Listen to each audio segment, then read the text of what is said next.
a private school is being accused of calling the FBI on two moms who were just asking questions about CRT. It started when another student was told on the very first day of school their teacher wouldn't even talk to a student if they supported Trump. It made moms like Amy Gonzalez and Andrea Gross worry about what else was going on in the class. They formed a coalition, they did some digging, and discovered that lesson plans were laced with CRT. These moms started a campaign to tell everybody what was going on at the Columbus Academy. They even went on Fox to talk about it. So how'd the school respond? They allegedly dimed on them to the feds. According to the lawsuit filed by the moms, the headmaster sent a letter to the entire faculty, letting them know that they had called the FBI on Gonzalez and Gross, describing them as, quote, violent racists. Now, this is the exact same time that Merrick Garland was targeting parents as terrorists.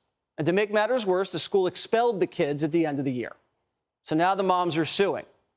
So we reached out to the school, and a spokesman disputes what the moms are saying that the Columbus Academy did not call the FBI to investigate the two moms, but did reach out to the FBI after receiving indirect threats to the school following a podcast the moms went on. And the school also denies sending a letter to the faculty calling Gross and Gonzalez names. And regarding the lawsuit itself, they say this, quote, their claims have no legal merit. Their talking points are old and stale. Columbus Academy will weather this assault as it did the last one and continue to stand for independence and excellence in the education of young scholars. Both moms, Amy Gonzalez and Andrea Gross, joined me now. Would you guys like to respond to that statement the school just put out? Well, I think that, thank you, Jesse, for having us, but I think it's interesting that they say that they didn't write a letter. What they actually did was the headmaster and the head of the security sat down 1,000 faculty members on the floor and told them that they had alerted the FBI to Amy and I, and this is after having called the local police department and filed a police report against us. In that, when they were speaking to the teachers, the message was very clear to the teachers when they left that they were to be afraid of us and fearful. The headmaster also hired 24-hour personal security for herself during this time.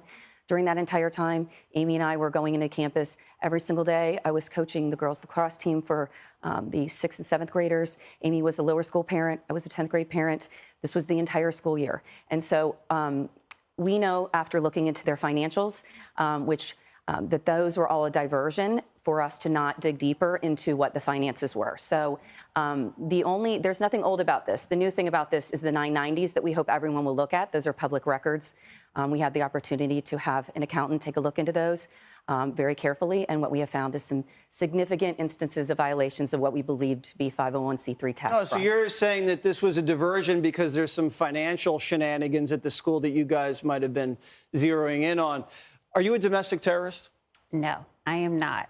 And we hope to catch the attention of your prior guest, Jim Jordan. I know they're doing some important committee work about weaponizing federal agencies against parents and citizens who just want to protect their children. We're hoping they will look into this and set this up as an example for parents around the country to stand up and speak out. And you cannot weaponize the federal government against parents who are asking questions because they love their kids and they want to know what's happening in schools. And we also want to know what's happening to the money. We raise the money as parents. We are responsible for making sure that the people there are doing what they say they're doing with the money. My oldest daughter has a learning disability, and in the year that we were particularly looking into this, we were asking, why have you doubled your diversity department, but for your lower school students, you have not one single learning specialist, and that's hundreds of students, had nobody to help them. So we did exactly what Jim Jordan said. We followed the money. And has the FBI contacted you yet? No. That you know of? Not that we know of. All right. Well, ladies, good luck with this. I'm so sorry this happened to your children. They do not deserve to be expelled over something like this. And if you do follow the money and it leads you somewhere interesting, please let Jesse Watters Primetime know. We will. And you guys are not as scary as the school says you are. Thank you. Hey, Sean Hannity here. Hey, click here to subscribe to Fox News YouTube page and catch our hottest interviews and most compelling analysis. You will not get it anywhere else.